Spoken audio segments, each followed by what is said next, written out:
London sewage crisis. We've got 3 speakers for you today. It's very exciting. We've got Theo Thomas from London Waterkeeper. We've got Ben Morris from Clean Up the River Brent and Lewis Elms from the Environment Agency. Theo will speak first, then we'll have Lewis next from the Environment Agency, and then Ben Morris, who will be talking about what you and I can do to help this the situation. I'm just going to start with a quick presentation on how London's sewage and drainage system works, and then Theo will take over to talk about why it's not working as well as it might, and enabling pollution to run into our rivers and waterways. And then Lewis will talk about the enforcement regime and why, you know, even though it is regulated, why that's not necessarily working. And also, Ben will talk about what you and I can do. I'm going to start. So this is, for those of you who probably, like me, a couple of years ago, had no idea how London's drainage and sewage system works. This is the sewage areas in London, and wherever you are, your sewage will go to one of these sewage treatment plants. So they don't follow local authority boundaries or anything like that. They are their own distinct areas, and that's a map of them. So they have names like Hogsmill, Beckton, Deepham's, Mogden. Very exciting.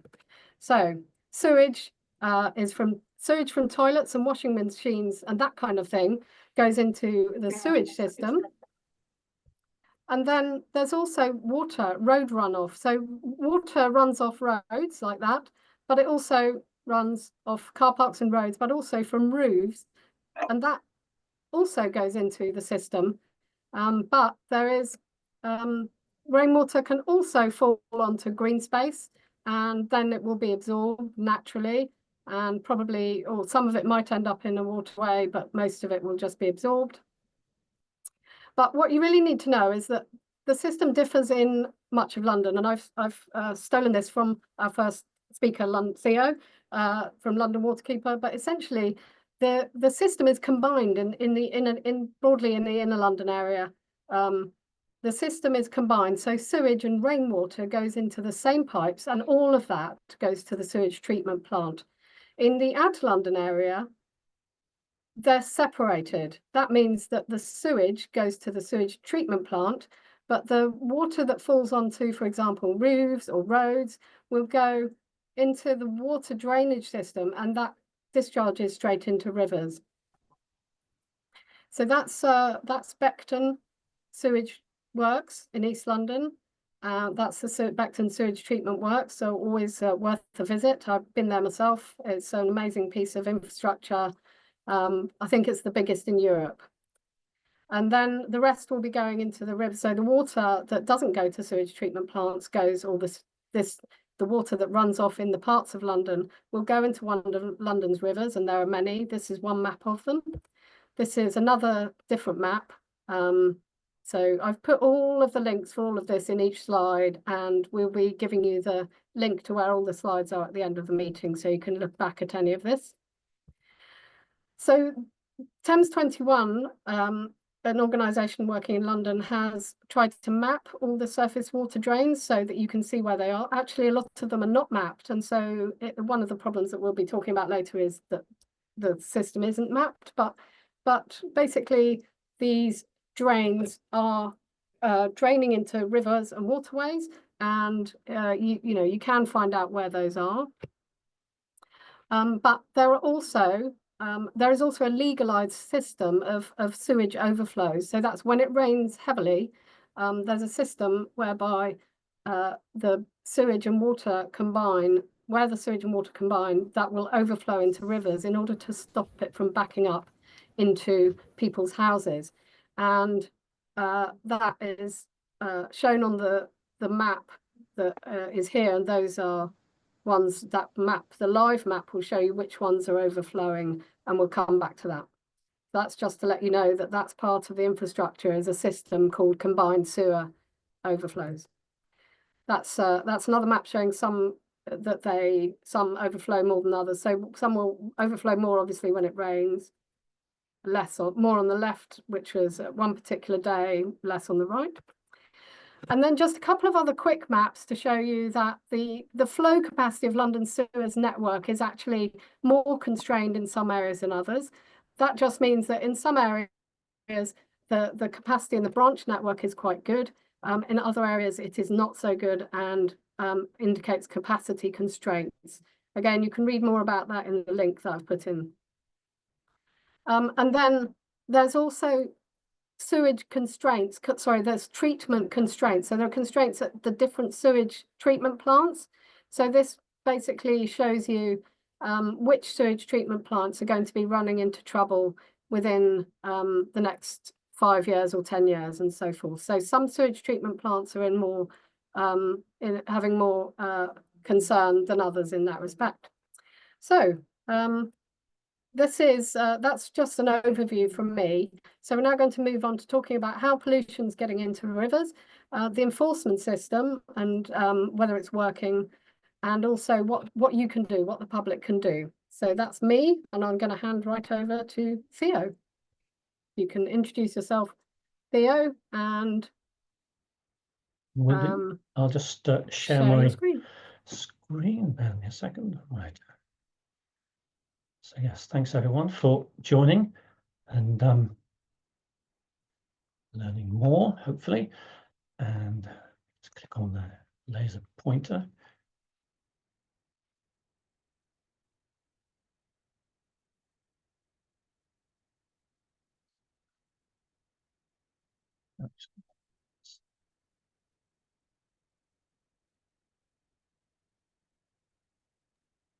Oh, somehow, we're back again. There we are. Okay, lovely. So yes, I'm Theo Thomas from London Waterkeeper, which is a small charity all about sort of highlighting the reasons why we have problems such as we do, and to get a bit more sort of understanding of how we can change them. I think that is all good to go. Right, start that timer.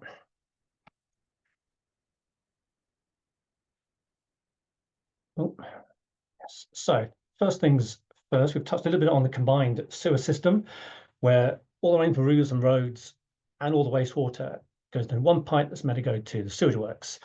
And that's pretty much the central part of London, which is really the Victorian part of London, inner London. And we hear a lot of talk about how the reason why we've got more problems with sewer overflows is because we have more people. But actually, the bit of central London or inner London we're talking about is kind of quite static. It's very much, unchanged in a lot of ways in terms of the architecture. This is a map from the London County Council, which is displayed at the Abbey Mill sewage pumping station, which is a glorious map. You can see the red lines. They're Bazalgette sewers going from west, from the left of the map, over to the east, mainly using gravity, occasionally leading pumping stations to bring it up. And then there's also the River Fleet, or as it is on here, the Fleet sewers. Many of you will know a lot of those rivers have been turned into sewers. So you've got a lot of historic problems, if you like, here. And you might be able to guess one of them in terms of looking at those red lines all converging on one point. And in terms of the population, so these are the sort of population statistics for inner London. So around the time, so 1861, just before the Bazalgette sewers are built, 2.8 million people in that central bit, that red bit of London, the Victorian bit of London. 1901, 4.5 million.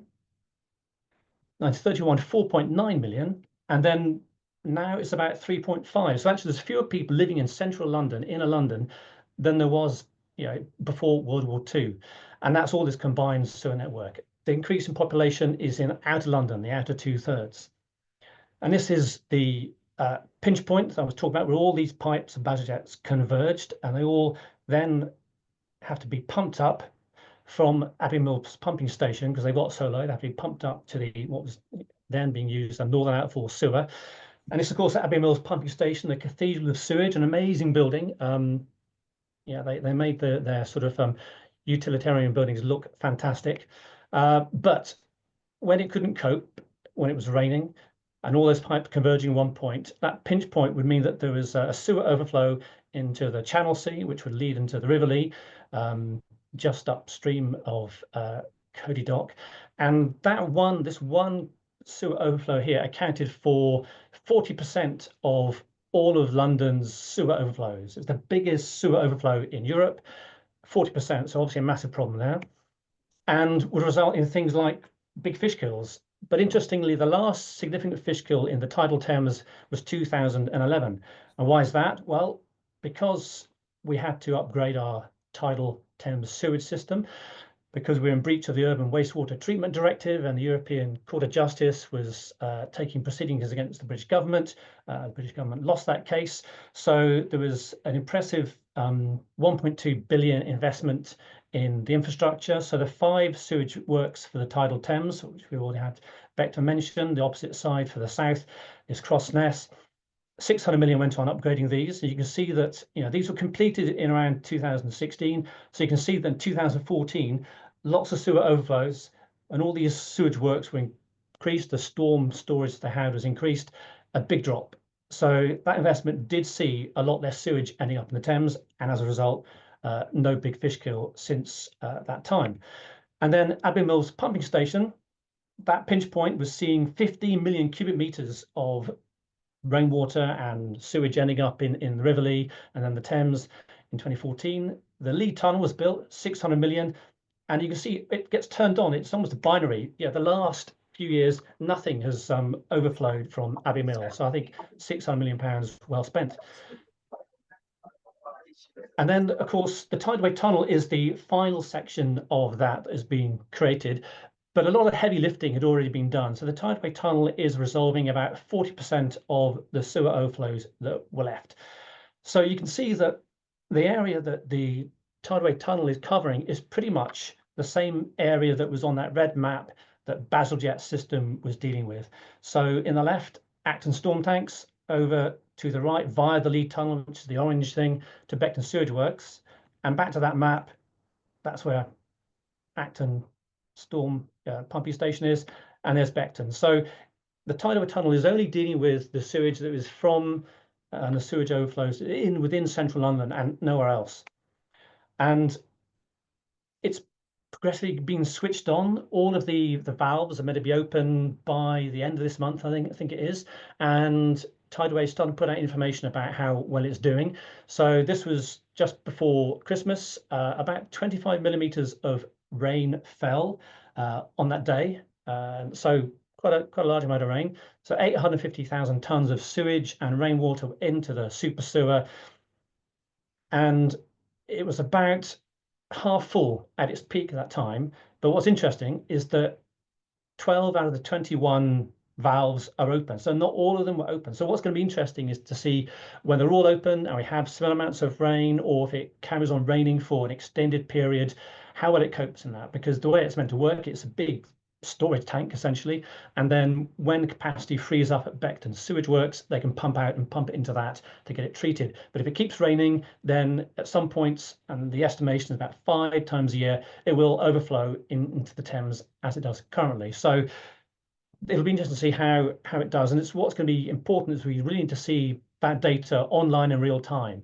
It'd be great if you could have sort of a visual, a graphic that showed you how full it was and where it might be or might not be overflowing, so that we paid for it out of our water bills essentially. So knowing how well it's doing is really important to see that we're getting value for money. The separate sewer system has been mentioned, where it's rain off roofs and roads going into pipes that lead to the local river, and all the wastewater, of course, going to the sewage works. That's what should be happening. So this is the map, and the central bit we talked about is the bit that's dealt with by pretty much still Bazalgette's system. That's being any overflows being dealt with by the Thames Tideway Tunnel. But the bit I've sort of highlighted there, that's the separate system. So 2/3 of London, and that's the bit where the Tideway won't touch because it stops in the west, just about sort of Acton. So this whole bit of western London, south, east, and north isn't dealt with by the Tideway Tunnel. There are other sewage works there which are taking the sewage that comes from those areas. And in terms of the online sewer overflow map, why is it that we have overflows in a combined system and in the separate system? It's rain, pretty much. This was in September last year, 30 millimeters of rain. That's quite a lot. And you have, as a result, lots of overflows. This was yesterday. It hasn't rained for almost 2 weeks. No overflow. I think the one up Potter's Bar is, it could be just the monitor is a bit wonky. So yeah, no rain, rain, no rain, rain, no rain. It's the rain. It's the rain. I could go back and forth more times, but yeah, that you get the idea. If it rains, we get overflows, and that's because the system as a whole can't cope because we paved over too much of London. So Baselget's combined system didn't overflow because London was really porous in the 1800s and the most of the 20th century. And again, in out of London, where it's a separate system, we've paved over front gardens, lots of small green spaces have been lost.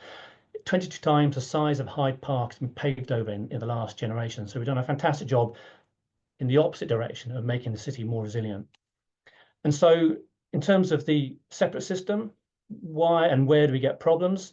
That arrow is on Maysbrook Park, where there's a sewer overflow in a separate system. And here it is, tucked away in a nature reserve. So, possibly the least glamorous and most impacted nature reserve in London, because this overflowed 87 times in 2023. We'll find out in a few weeks the official figures for last year. And that means that when you have a look at this nature reserve, you see sewage fungus and sanitary products and all the rest of it washed into it. So it's kind of a dead river. There is nothing alive in that you would value.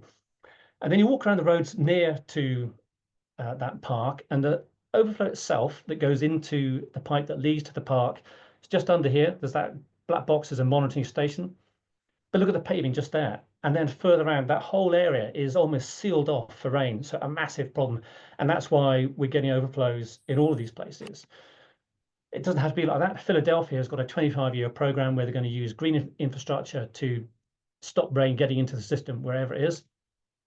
Local people get that that's important because it protects their properties from flooding too.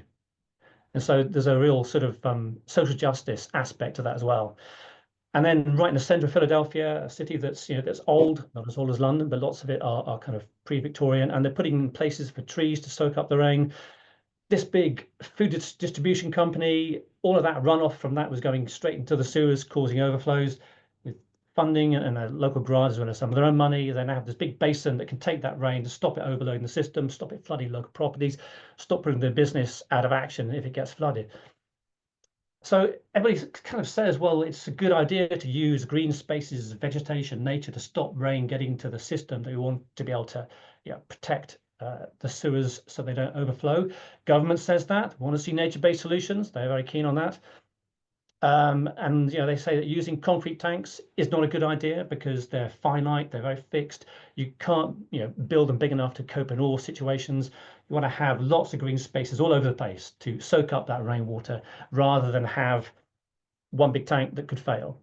So he's saying it's a good idea. Water UK, which is the body that represents the water industry, they say it's a good idea too. They've got a huge ambition for nature-based solutions. But then when you look at their plans, actually 71% are going to be using traditional or concrete kind of storage tanks. Nature-based, only 25%. So it's okay, well, 25%, it's getting whittled down. And then Thames Water, its storm overflow action plan came out in March 24. It's a very unwieldy spreadsheet. So in yellow are all of the sewer overflows, a bit like the one in Maysbrook Park. Essentially, the white one is Riverside Sewage Works, which does need to be upgraded too. And then you sort of see, well, that's the column indicates, will they be using sustainable drainage systems or green infrastructure? And virtually all of them are a no. So in London, it's just about 6% of the sewer overflows are going to be sorted out by using green infrastructure in a city which has become more paved, less resilient, and more prone to flooding. It's exactly the space where we need to see green infrastructure to stop these kind of problems from happening, which are predicted to get much worse. Not just sewer overflows, but people's homes and infrastructure flooding too, railway stations, hospitals at risk. So where does this lead us in terms of where we're at now? There's a lot of noise and attention on sewer overflows and that they're a problem, but what needs to happen? There's a danger that people are going to say, well, we just need more tideway tunnels, which will be massively expensive. The tideway tunnel is almost approaching sort of £5 billion. You could build it. In some ways, it was a very easy project, and that is in italics and inverted commas, because it could be built under the Thames. You didn't have to dig up loads of streets. And all of those pipes, because the Victorians, they would attitude was like, well, let's put it into the Thames, are all neatly placed along the embankment. So you could connect to those using this massive engineering project. But digging up Dagenham to create similar type things or lots of concrete storage tanks, the amount of upheaval and disruption would be massive. But of course, the more concrete tanks you build, the more that increases the value of a water company. So there's a risk that water companies would be tempted to increase their asset base by building more and more infrastructure, which then they can borrow against. And that isn't in the best interest of reducing overflows and flooding. So the commitment is too small. 6% of London is way smaller than we need. Philadelphia is doing a 100% green infrastructure, and we're looking at doing 6%. So there's a disparity there. And the problem is that water companies don't know enough. In some places, they only know about 30%. In London, 30% or 40% is a void to them because they don't have the maps. They haven't worked out where it all connects to. So if they don't know their networks, it's very hard to come up with solutions that are going to work properly. And they could be in the wrong place and end up costing too much. And fundamentally, it won't be solutions that will be resilient and protect people in the same way that having green infrastructure all over the place could have. So what happens next? We need to make sure that the plans that water companies come up with are actually properly accounted for, scrutinized, and that people have full understanding that they've gone through all the processes to make sure they're as effective as they should be, rather than saying, well, we're going to do this same old sort of concrete tank approach, which would be a big risk and not be value for money. It's me. Well, that was amazing, Theo. Thank you so much. I mean, so much in there, and I'm sure that everybody will be, scratching their heads and needing to go over it, because it is a big learning process, learning about why things have gone wrong. I mean, that was so interesting about the population levels. I think people often think it's about population, but actually we've got to think about the paving over. I had not known that basically the Tideway Tunnel is a big storage tank. That's a really interesting fact for me. The fact that 30 to 40% of the system isn't even mapped in London is really worrying, obviously. So yeah, all of that is just fascinating, and thank you so much. There's another one of the questions in the chat came up was, what is the biggest problem in London's sewage system now? And we're going to come on to another of the bigger problems, which is misconnections, which is where pipes are misconnected so that sewage ends up going into rivers via pipes which are meant to just take rainwater. But before Ben talks more detail about misconnections, we're going to get Lewis to talk about the regulatory framework. So if Lewis, you could set your slideshow up.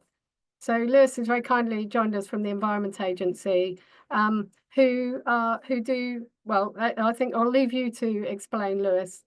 So on you go.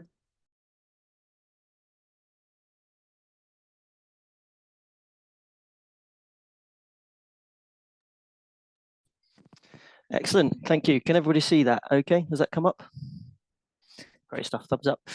Yes, excellent. My name is Lewis. I work for the Environment Agency. I am a catchment coordinator, which basically means I am the link between the EA and a lot of our community organisations, local authorities, catchment partnerships, that sort of thing.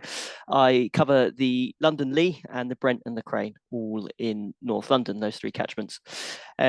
And yeah, as you're saying, Alice, that was a really great presentation from Theo there on the storm overflow situation. But as Ben and I are going to talk about, I think we might make the argument there are catchments in London, there are rivers in London where storm overflows aren't the biggest problem, and actually misconnections might well be the issue when it comes to sewage impact in our watercourses. And so I think there's an argument somewhere in different places where that is definitely the case.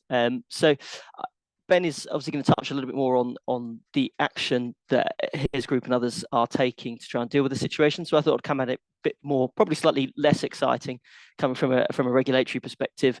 Where are we currently at in the misconnection resolution process? What are the issues, and fundamentally, do we have any hope of things getting better in the future?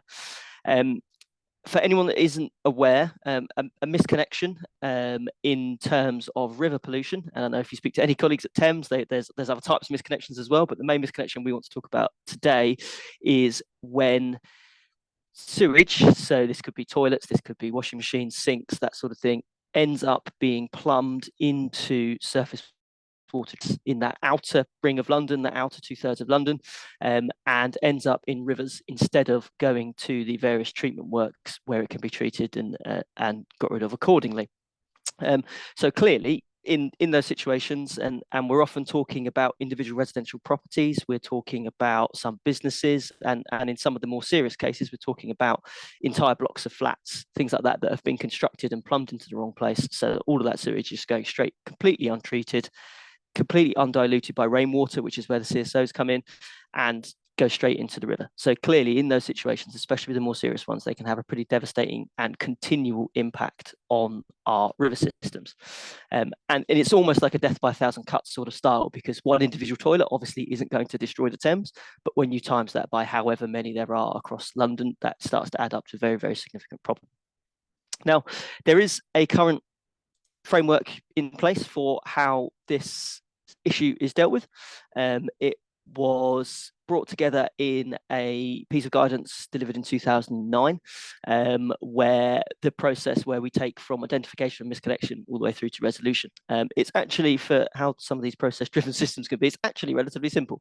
So we would get a pollution report into the Environment Agency or Thames Water that would identify an outfall is polluting. So that could come just from people walking through their rivers, or from more dedicated surveys of watercourses through systems like Outfall Safari. It's a really amazing program that the Zoological Society of London are leading the charge on, where groups of volunteers go out and look at every single outfall in a particular water body, and give it a score, and then follow up investigations by Thames to determine the extent of pollution coming from those.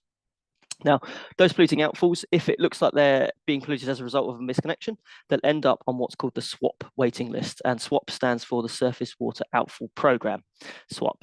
And once those projects get to the top of the waiting list, they'll be starting to be dealt with. And there's a relatively detailed process that follows from that, where Thames will actually visit the outfall, they'll trace the outfall back, they'll be lifting manhole, they'll be going to different places, visiting properties, speaking with landowners, and generally trying to work out exactly where that misconnection is coming from, what type of appliance it is a toilet, or is it a washing machine, dishwasher, that sort of thing, and then start the process of requesting for those property owners to rectify the situation. So Thames will issue them, the residential owner, a letter, and that letter has some guidance from the Environment Agency in it as well, which sort of details the issues that misconnections are causing, and request them to voluntarily rectify their misconnection, i.e. plumb it back into the right place, and hopefully close it off completely.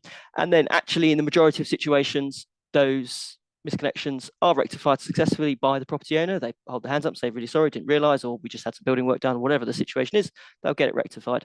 And then the outfall comes back to the Environment Agency, who either will attend site or, based on Thames's data, get the outfall signed off. Now, that all sounds great. And if everybody who got that letter from Thames Water and who got that visit from Thames Water rectified their misconnection, we could just stop here and this would be a very short presentation. Unfortunately, that is not the case.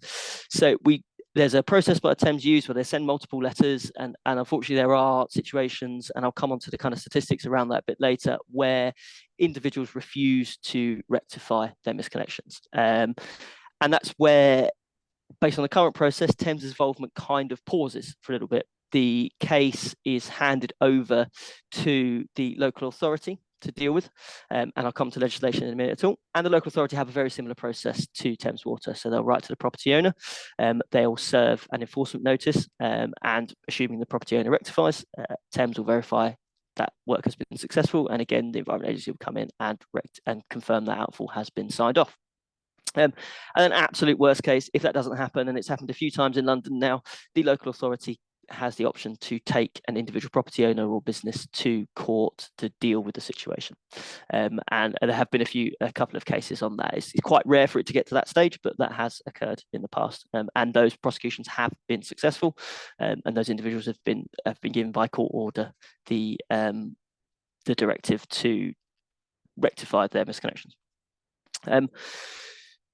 There's a load of legislation that goes into this. It's very exciting, so I'm just going to fly through this as quickly as possible. There's 3 pieces of legislation that apply to misconnections. You've got the Water Industry Act and those sections there, the Building Act 1984 and the Water Resources Act in 1991. So the Water Industry Act in 1991 gives water companies the power of entry to carry out their functions. So and it also confirms there's no right to discharge sewage into surface water drains, and that actually is an offence to do so. It gives water companies powers to disconnect wrongly connected drains. Now, keep in mind the word disconnect, because I'm going to come on to that in a minute, and think about what you think that means. And then when it comes to the Building Act, that covers the satisfactory provision of drainage for existing buildings.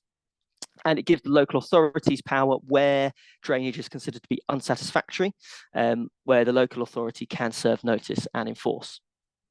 Then last but not least, we've got the Water Resources Act, which gives the Environment Agency its powers to carry out anti-pollution enforcement work, sets out principal offences related to pollution of watercourses and things like that. So they're the 3 pieces of legislation that water industry use, local authorities use, and us in the Environment Agency use.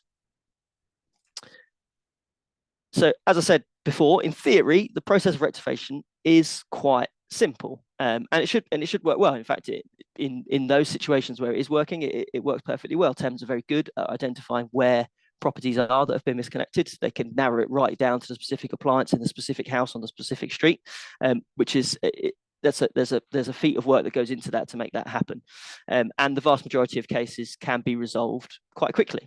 But clearly there are a number of issues in dealing with that. And actually I want to come on to the bottom one first, which is voluntary rectification. Now, probably about a year ago or maybe even 2 years ago, when Ben and I really started kind of diving into this issue in a bit more detail, we could be quite happy in saying that Thames Water's efforts to solve misconnections were actually solving anything up to about 90 to 95% of the problem. Through those first couple of letters, anything around 90% of people would actually voluntarily rectify. They'd get that letter from Thames and they'd just deal with it straight away. Now, obviously, over the last couple of years, Thames are no longer exactly the most popular organisation in the country, which is probably an understatement. And a frustrating side effect of that negative publicity means that this voluntary rectification rate is dropping, and unfortunately over the last 6 months has been dropping quite dramatically. We are down somewhere to around 60 to 70% voluntary rectification. So we've seen anything to 20-30% drop in people voluntarily rectifying their misconnections. Now, obviously, this is quite dramatic when I come on to thinking about resources and things like that around local authorities and enforcement programs and things like that. If Thames don't have a very high rectification rate, the more cases that get passed over to councils and others is going to rise. And from conversations I've had with the guys in the swap team at Thames, they're typically seeing responses along the lines of, well, Thames are putting more sewage into the river than I am, so why should I do what you say? Which, for those of us that care deeply about rivers, we can kind of see how short-sighted that is and how frustrating a response that is. But then clearly when they're getting letters from an organisation that has the reputation that Thames does, unfortunately nowadays it's kind of understandable in some respects, but also it's an absolute disaster in terms of continuing to rectify this process. So when we're talking about resource, and this probably is the most obvious concern that you will have heard any conversations you've had with the public authority in recent years. It applies to Thames Water, it applies to local authorities, it applies to us in the Environment Agency. And we're in a situation where obviously this issue with sewage in rivers is becoming more and more open to people. People are becoming more aware of it, people are thinking about it more, people are reporting more, people are getting involved more. And that's all really amazing things. But actually we're leading to a situation where we're just finding more and more outfalls, we're finding more and more misconnections, we're finding more and more situations where this is a problem.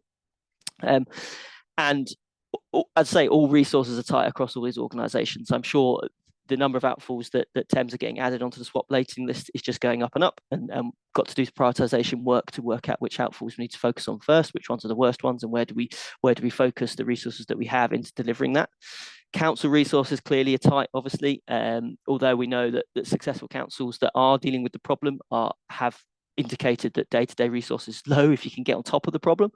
And then when it comes to the Environment Agency, I'm sure most people know that we are funded to respond to category 1 and 2 pollution incidents, which is the most serious ones, the big disasters, whereas actually an individual toilet or an individual washing machine, when that's coming out of outfall, it would always be classified as a category 3 on its own, meaning that we are unfortunately not funded to do a huge amount of resource work, enforcement work to follow that up. And we also have some differences of legal opinion. It would be remiss of me not to mention that. There are local authorities that are disputing the applicability of the legislation that I've gone through in the previous slide. They are raising questions about what powers Thames Water have, and this is where I mentioned that word disconnection. Thames, under that piece of legislation, potentially have the power to disconnect properties which are misconnected. Now, in potentially the literal interpretation of that, you've got a situation where Thames are cutting off the sewage supply of an individual property because it's disconnecting it into the surface water system, which obviously clearly has significant issues for the individuals living in that building when the sewage no longer disappears from the house when they flush the toilet, that sort of thing. And clearly there's a lot of discussions that need to be had around what that means. And there's questioning around whether the Building Act is the most appropriate piece of legislation to enforce issues with drainage in buildings. So that is a conversation that's ongoing all the time. And actually there's going backwards and forwards with people at DEFRA and politicians, which I'll come on to in a minute. Ben's been a huge part of that in raising that issue, and trying to get some clear directive from higher up above all of us as to which pieces of legislation we should be using and which ones are the most appropriate and who has what powers. And then kind of last but not least, I guess, everything that I've just talked about now is dealing with misconnections after they've occurred. It isn't necessarily addressing the source of the problem, which is when people are plumbing their sewage system into the surface water drainage system, either deliberately or by accident. This could be during the construction of buildings, and Ben and the team at Friends of the River Crane Environment have just released some really great media information about blocks of flats that have been constructed. So newly built blocks of flats where the entire block is plumbed into the surface water system instead of into the sewage treatment works. So Lewis, yeah. I'm going to need to hand over to Ben at 15:15 latest. So if you could wrap it up in a few minutes, that would be great. Thank you. That's not a problem. I'll slow right down and we'll just finish off in a sec. There's a theory that the deregulation of building inspections, which is allowing developers to contract inspections to private companies who don't visit site, and councils don't necessarily see these buildings, is behind some of these issues, as people aren't necessarily checking new buildings, which is then obviously allowing buildings to be signed off that are misconnected that shouldn't necessarily be. So there's that whole kind of planning enforcement side of things that could potentially stop some of these issues occurring in the first place. A little bit of hope before I finish then. I'll literally finish on this slide, if that's all right then, Alice, and we'll call it there. I think there is hope. I've put a photo of Ben in here because people like Ben exist all across London. He's going to hate the fact that I've mentioned him here. He's got his chance to speak for himself in a minute, but there are auctions and individuals and volunteering groups scattered all across London now that are really starting to take this issue seriously, really starting to raise it, whether it's through catchment partnerships, whether it's through political means, whether it's through the media. I know, Ben, you've got multiple meetings with MPs, things coming up, and trying to get this issue in front of ministers, getting it in front of DEFRA. FOI requests going in all over the place, lots of calls for action, as Alice will come on to later, and lots of people pressuring Thames Environment Agency and local authorities to do more about this issue. And then that's being responded to as well. That is being picked up. I'm in lots of conversations with people in those places of power that we might be able to try and do something about this. So I think if we can keep the pressure up, if we can keep raising this issue, keep shouting about it, and keep helping everyone involved to identify and shut down these misconnections, we can make some progress in the future. I'll leave it there. Amazing. Thank you so much, Lewis. And I think that really what you've done is show that, you know, this is nothing if it is not complex. And there is no one simple solution to this problem. And in fact, even tackling misconnections is going to be complex. But there are answers. And Ben is going to talk a bit more now about those answers and indeed what you can do as an individual. I should say, while Ben's setting this up, but we have created a kind of what are the problems and what are the solutions to try to kind of cover the layers of complexity in this area, which will be on the web page that we've created. And John can put that web page up now and put it up again at the end in the chat. So yeah, so we'll hand over to, have you got your slideshow up and ready? If you go to slideshow at the top there. So, oh, slideshow, there we go. Yeah. And play from start. Can you see that? Yeah, if you play the slide from on the left hand side, go play from start. Well, thank you. There we go. Lovely. Great. Thank you, Ben. If you introduce yourself and crack on. Thanks very much. Great to be here, and thanks Theo and Lewis for those fantastic talks. So my perspective is a different one. I'm an unqualified volunteer and a local activist, if you like. And I'm representing the River Brent, which, if you cast your mind back to the map that Alice showed at the beginning, and which came up a few times, we're outside of the Tideway Tunnel catchment. So our sewage goes to the Mogden treatment works, which is further to the west of that, and the River Brent. Therefore, the issues that we have are not going to be affected by the Tideway Tunnel, I can safely say. And we do have plenty of issues. So what can I do about my river? I think my point, what I'd like to really urge everyone to do is to get connected with their local river and get out there and, you know, see it, smell it, live by it. And if you do that, you can become a very useful connection between that river and the people who have the power to change it, to improve it. So the Brent is a very lovely river, but it's also a very, very problematic one. And you can see in those two images a sense of what those issues might be.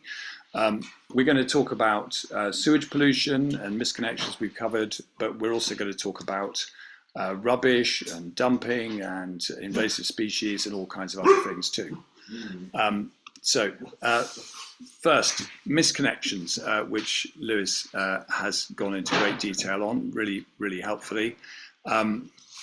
Here is an outfall in Ealing, which, as you can see, is polluting the river, you know, and well, it's very, very unpleasant to look at.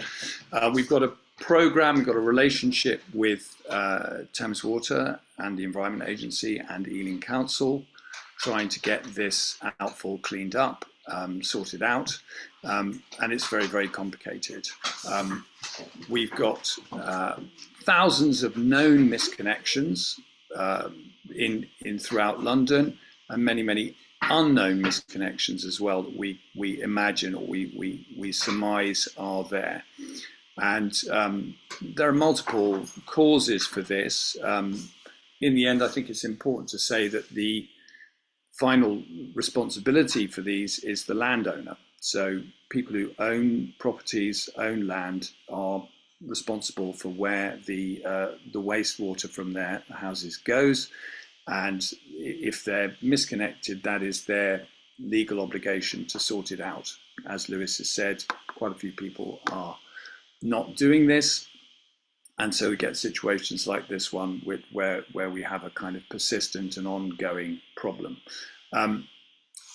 Where do I or you, a member of the public, come into this? I guess the fact that I'm able to be at the table and to be part of this conversation is due to action that we have taken as volunteers. So that's anything from organising cleanups to writing to MPs or local councillors, making contact with the Environment Agency, building relationships with people like Lewis. And the Environment Agency is very open, much more open these days, I think, to those kind of relationships with the public. being eyes and ears on the ground. And Lewis mentioned ZSL outfall safaris. You can sign up as a volunteer and go out under the guidance of Zoological Society of London and report on outfalls which are, like this one, are polluting your river, and be part of that process. There's obviously problems of public knowledge. I think people don't know enough about where stuff that they flush goes. I think there is definitely scope there for more public information to be shared. And this is the kind of thing that we as volunteers can raise with our elected representatives. So through the local authority, which has a role to play in enforcement of these kind of issues, and also just maintenance of clean streets and sharing information, but also sharing that information with Thames Water and the Environment Agency. And at the end of the talk, I'll have a list of numbers and contacts that you can follow. Moving on, this is also, I'm calling this Surface Water System Abuse 2. So this is the surface water system, which is really designed just to take rainwater off the land and into the river, basically in a built environment, replicating what has always naturally happened. And a misconnection is an abuse of the surface water system. But it's not the only one. And here we've got some photos of other things that, all these pictures are from the Brent, and they're all things that I've witnessed. And again, by being there and logging them and reporting them, you can make a difference. But this is, on the left-hand image, you've got food waste. So we have a lot of food producers upstream on the Brent, and fairly regularly something goes wrong, something gets spilled into the surface water network or gets put into the sewers and then ends up in the river from that by causing a blockage. And we get food waste coming down the river, and that's very, very destructive. That will, in its breaking down, will take all the oxygen out of the water and cause an end to anything that's living in there. And then the other one is oil waste, and this is quite common that people maintaining a vehicle or whatever will tip some oil down a road gully, just thinking, well, it's gone now, but it's probably gone into the sewer. No one will ever see that again. And of course, instead, we get it coming down the River Brent for weeks on end. And I think, something like 1 gallon of oil tipped down a road gully will pollute an entire river because it spreads very, very thinly. And again, is very, very bad for wildlife. So we can witness these things, photograph them, share them, and report them with the agencies, etc., which I'll get onto later. We've talked about, and Theo's talked about CSOs. Here is one in action. This is on the River Brent, and this is an outfall which discharges a few times a year during times of heavy rain. Again, we've made a real effort to photograph that and record its discharges, and that's to do with the network of volunteers up and down the river in contact via WhatsApp or whatever means, and being aware that there are issues there that need to be logged. This outfall, actually, I think Theo's been there himself, Lewis has been there. It's become quite famous because it was not listed. In other words, Thames Water didn't even officially know that they had it and didn't have a permit for it to discharge directly into the Brent. And really, as a result of volunteer action, it's been raised, and I think the Environment Agency is currently settling the status of that permit with Thames Water. It will be continuing to discharge, admittedly diluted but untreated sewage into the River Brent, unfortunately, well into the future, because as Theo said, the built environment is such that rainwater, a lot of it does end up in that sewer, which fills up. But we get wet wipes strewn around that area as evidence of what comes out of there. It's pretty nasty. Road runoff is not something that we've talked about thus far. This photograph is from the Welsh Harp Reservoir, and it was dewatered a couple of years ago for maintenance reasons.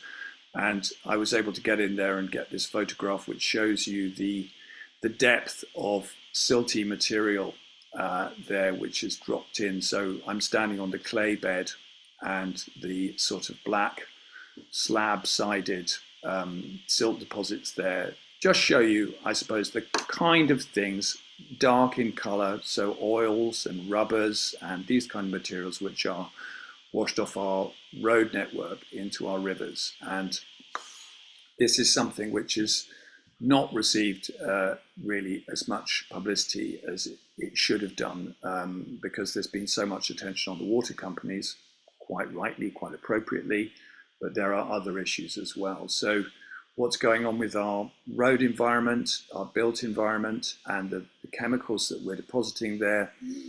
Rivers in some ways are drains, and these materials will collect in rivers and are extremely difficult to get rid of, partly because they're very toxic, and partly because it's very difficult to stop them getting in there. They're sort of very widespread, but a river like the Brent in an urban setting is going to have a lot of chemicals of that kind lying around in it. We, as volunteers, have a partnership with Imperial College, and this winter we're going to be doing some sampling. And university like Imperial is incentivized to work with citizen scientists. It's useful for them to do that, and it's good publicity. I think there's some funding reasons why that works well for them.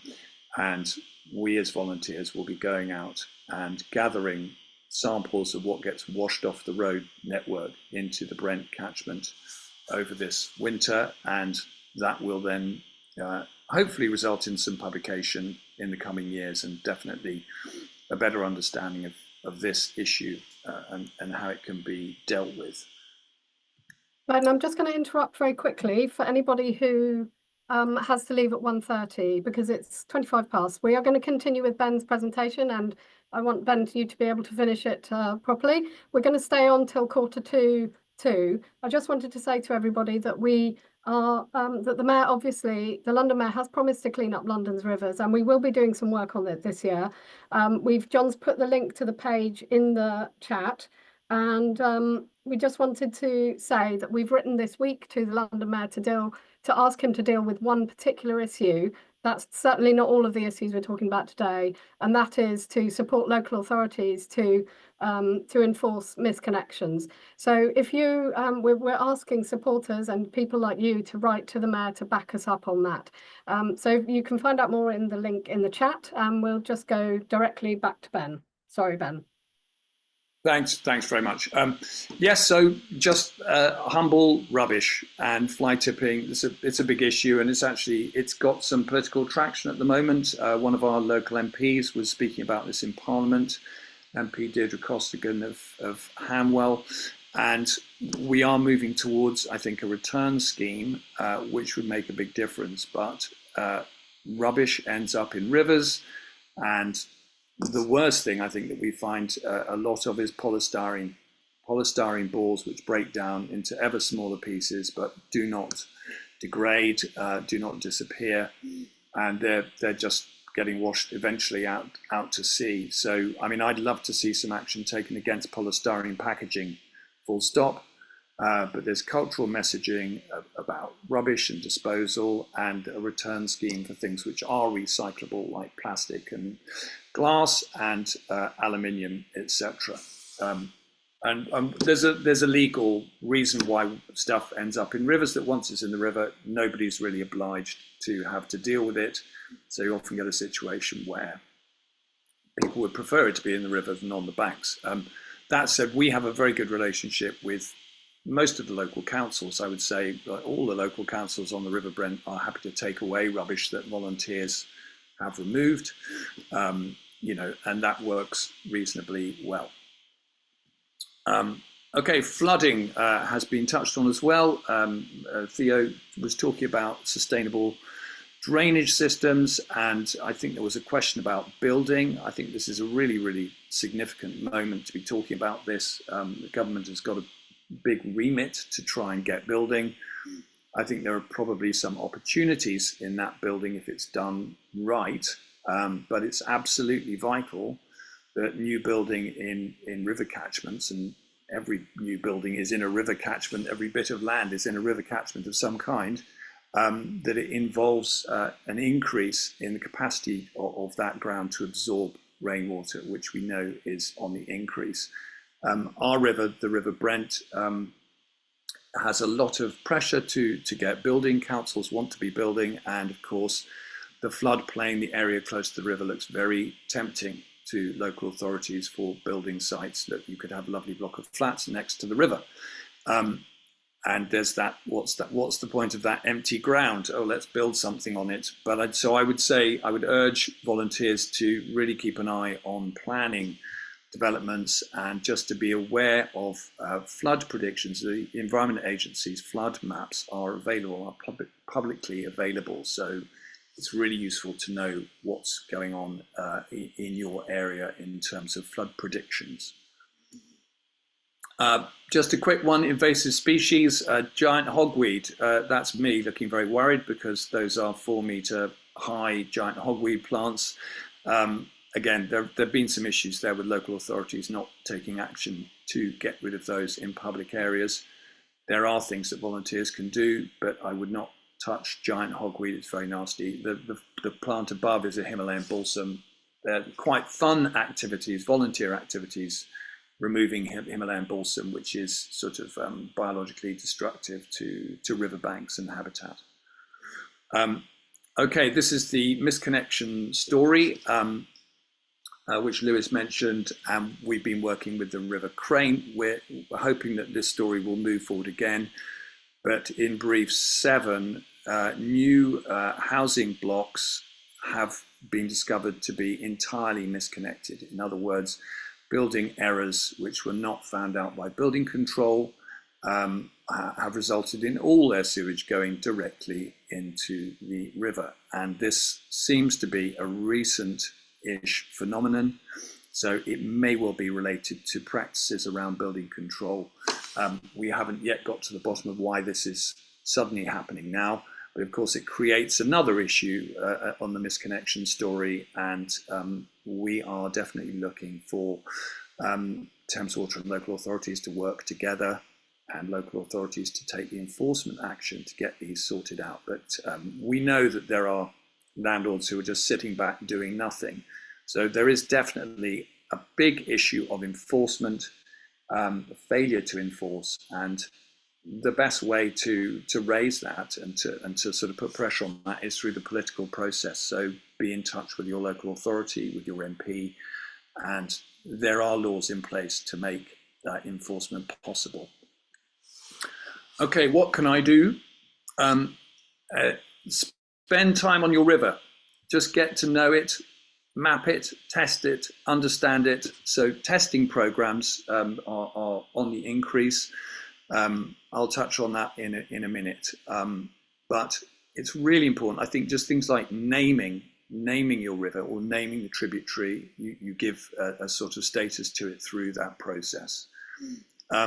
Logging and reporting incidents to Environment Agency, Thames Water or other water authority, local council. I'll share numbers for that later. You can set up a river action group. You can train with Thames 21, been mentioned before. You can build a community of river guardians. People love doing stuff. I think it's really healthy to be taking action outdoors to help restore your river. There are things that can be done, removing rubbish, dealing with invasive species, planning sort of improvements of riverbanks and those kind of things, and people really enjoy that. And it's, you know, at a time of great concern about many issues, there's something really healthy about just getting out and taking action. Certainly for me personally, I found that really, really positive. Communication. Well, we're just losing a few people off the chat now because it's half one. So if we could get through the rest of it, that would be great. Yeah. So communication with local authorities using Freedom of Information Act and talking to the Greater London Assembly, really important to move that forward. And I'm going to just I'll whiz through that one, but here are some people and organisations it's really worth being in touch with. So to report incidents with the Environment Agency, that's the number to call. Thames Water Pollution Hotline, they will attend incidents very quickly. Thames 21 is a great organisation. Use their website. Curb, that's me, that's my organisation. You're welcome to email us. Friends of the Thames is a new group taking care of the Thames of activists, and there's a little link here on how to use environmental information requests, which are very useful ways of finding out what's been going on, and essentially councils, local authorities and companies need to share environmental information with members of the public under those terms. And here was a nice photo from the March for Clean Water, which is, and again, sort of thing that we can be doing. Taking action together, working with the community, and building that kind of hands-on relationship, and then reaching out and making contact with decision makers and politicians. Okay, I think that's me done. Many thanks. That's amazing, Ben. Thank you so much. And sorry to rush you there, but we do still have well over 100 people in the room. So we're going to keep going until, like I said, about 1:45. So one thing I wanted to say was, again, that we're putting the link in the chat to to where all of the slides will be. We're going to put the recording there too. We're going to put a link to the map, which shows, if you haven't seen it, the amazing map, which shows the live sewage spill events, which is really worth, I mean, have a look at it yourself. But, if you're on social media, spread the word about that. It's quite shocking, and it's quite a good way to get people to understand what's going on out there. We've also created a document which kind of tries, collectively, the panel here have tried to create this document which tries to set out all of the different problems and all of the different solutions in a relatively short document. It's a couple of pages. But most of all, what we want is for you guys to take action. There are lots of things like Ben has talked about, not just that you can do, but that we really need you to do. And we would really love you to write to the Mayor, as we have done this week, on this one particular issue. So you can find out about that on the link in the chat. If Ben, you could pop it in the chat again, I think maybe you have. So if there have been lots of questions in the chat, so we're just going to pick a couple now. I would say, I'd ask John to keep an eye on the chat. So I don't know, John, if you have any any good questions that you think you've picked up on. And I would say that what we're going to try to do is because there are probably a lot of questions, what we'll do is we'll create a document with a Q&A. We'll try to answer them in writing and circulate that after the meeting to everybody who's attended as well. But if we have a couple of questions now, I think that would be nice. John? We've got one here, yes. We've got one here that says, are you collaborating with the Rivers Trusts as well on your campaign to the Mayor? The Rivers Trust, well, we work with the Rivers in Ripple, which is the river in London partnerships. There was Rivers Partnerships in London, River Partnerships in London, and we're going to be working with them throughout the year. But we've just sent this letter ourselves, but we've taken lots and lots of advice from both Theo and Ben in writing it, and that does focus on the misconnections issue. But we will be working with Ripple, who will be working with the GLA on giving them advice, if you like, or information or recommendations on how he can go about meeting his promise to clean up London's rivers, which is obviously, as you can tell, going to be a big challenge. So I hope that answers that okay. But I'll make a note down to Rivers Trust, check that we're working with them too. Another question was, this came during Ben's presentation, so it may have been directed at him or to other speakers or CPRE London itself. Any chance to join you as a volunteer, says Andy, and just wondered, maybe Andy, if you're there, clarify who particularly you'd like to volunteer with, but I'm sure that will be possible. You might have left now. And there was another question, which was, what do you think is the biggest problem? It was right at the beginning, John, and let me see. The first question, thanks. So what is the biggest issue in the London sewage system now? Maybe Theo first.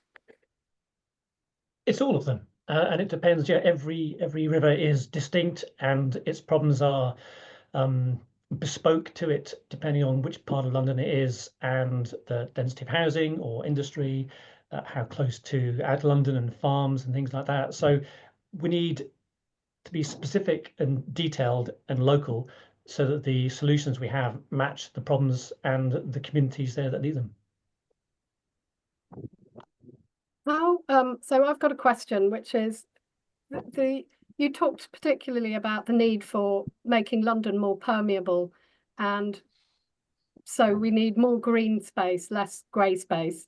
How is that going to be funded if nobody is like, who is directly responsible for doing that, and how are we going to fund it? Theo. Thames Water, in its flood management plan, does have wants to create 7 hectares of green infrastructure, or places that will soak up rain. That's targeted at surface water flooding, so flooding of roads and properties, which obviously is really important. But we want them to integrate that where possible with preventing that water also ending up in sewers, so we can do both, so the cost efficiencies are greater. But we asked them about that, and from our investigations, it seems that they haven't done the modelling to be able to do that, which seems a shame, given that these, if the funding is going to be put into that, we want it to be as effective as possible. So we're pushing them to do that and do the modelling, which they haven't done. They're maybe saying they'll have it done by 2027. So it just shows that we need more public involved in this debate, so that it's held to account and is transparent. Because we can't assume that we know the right answers until we're proved and demonstrated to us that sort of diligence has been done. So that's a couple of things that I was thinking then. I mean, one is that one of the things that we've been trying to do with CPRE London is really just get kind of basic awareness of what the problems really are and what the solutions really are. I think lots of people know that rivers are polluted, but are not, and I'm not saying that they're not, that anybody is stupid. It's just really complicated, and it's not always obvious why it's happening. So and the other thing is really that another thing that you individually can do is that if you do have a garden, a front garden or a back garden, you can depave, and also you can introduce something called a rainwater planter or rain garden, so you can capture rainwater from your roof as well. So that's something you can do individually too.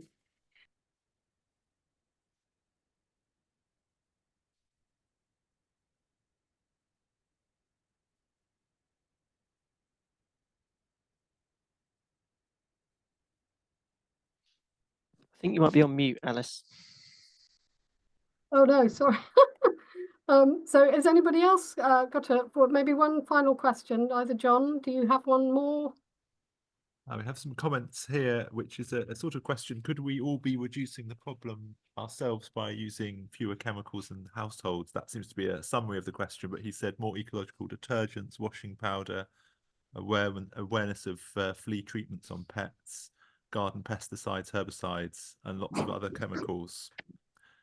That's a question that's just come through. I wonder if Ben maybe or Lewis could comment on that. Yeah, no problem. I mean, I think it's a really good point, and there are a number of things, Martin, that can be done. All of the things you suggested, all perfectly sensible solutions. I think it's trying to get it into people's mindsets that when rainwater or when anything they put on the ground, anything that comes off the roof, anything on their cars, it all goes somewhere. So we talked about road runoff earlier. Ben mentioned it in his. You get in your car and you drive somewhere.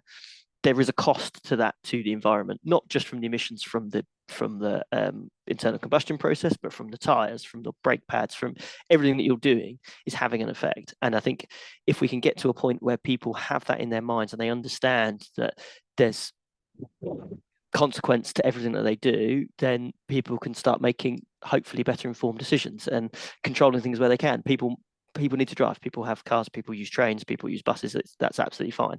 But where you have control over these situations, can people make decisions that are more sensible? So if it is making more ecological choices, as mentioned. Can you deal with the runoff from your own roof so it doesn't enter the wider system? Can you get that into soft landscaping? Can you, all those different solutions there? Can you check your drains? Can you make sure that if you've got an extension, your builder knows what they're doing when it comes to drainage? All that sort of stuff, they all help to bring things in the right direction. And that doesn't have to be the amount of work that Ben puts in, for example. He's so dedicated, spends so much time on this sort of stuff. It doesn't have to be that involved. It can be just keeping on top of what you're doing and make the best decisions that you can. And stop putting wet wipes down the toilet. Yes, to be So fair, there's probably Thames people on this call screaming at the... Yeah. And I think, you know, fundamentally, I think we also all feel that there is there's a huge need for just some basic education, because I think a lot of people, in fairness, don't even know the rules or what you are supposed to do or not supposed to do. And that it's, you know, even I discovered quite recently that it was a bad idea to pave the front garden. You know, I needed to put a bike shed in and so forth. So it's not obvious to anybody, even the well-informed. So I think that, you know, you can't underestimate the need for more education in this area. So I don't know if, Ben, you have one. Oh, well, we've only got 1 minute left, so I might miss that. So sorry, Ben. But thank you so much for the amazing presentations. Really, really kind of, in one way depressing, but in another way, you know, I think we know what the answers are, and that's really important. We just got to get on and implement those solutions. So yeah, so thanks so much to everybody, to the panel. So if we can just give them a virtual round of applause, that would be great. And also to all of you for coming to spend your lunchtime with us today, and indeed staying with us for almost the whole event. As I said, we'll be following up with an email with all the information, hopefully some more answers to questions which didn't get answered. And I'm sorry if we missed any of your questions. Yeah, and I think that just about rounds it all up. So thank you and goodbye.